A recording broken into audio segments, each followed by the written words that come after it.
யோவேல் 2:22 வனாந்தரத்திலே மேய்ச்சல்கள் உண்டாகும். வனாந்தரம் என்பது மனுஷர் குடியில்லாத ஒரு இடம். வனாந்தரத்திலே ஒருவருடைய கண்களும் நம்மை காணாது. அப்படிப்பட்ட இடத்திலே கர்த்தருடைய கண்கள் மாத்திரம் நம்மை காண்கிறதா இருக்கிறது. அன்றைக்கு வனாந்தரத்திலே அலைந்த ஆகாரை கர்த்தருடைய கண்கள் கண்டது.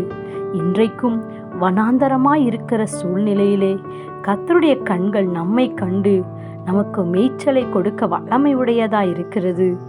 அது மாத்திரமல்ல, வனாந்தரத்திலே ஒரு உதவியும் கிடைக்காத இடம்.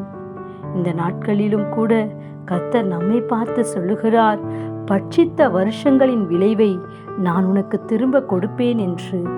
நீங்கள் சம்பூரணமாய் சாப்பிட்டு திருப்தியடைந்து உங்களை அதிசயமாய் நடத்தி வந்த உங்கள் தேவனாகிய கர்த்தரை நீங்கள் துதிப்பீர்கள், கர்த்தருடைய நாமத்தை நீங்கள் துதிப்பீர்கள் என்று என் ஜனங்கள் ஒருபோதும் வெட்கப்பட்டு போவது இல்லை என்று சொல்லி நம்மை பார்த்து கர்த்தர் சொல்லுகிறார்.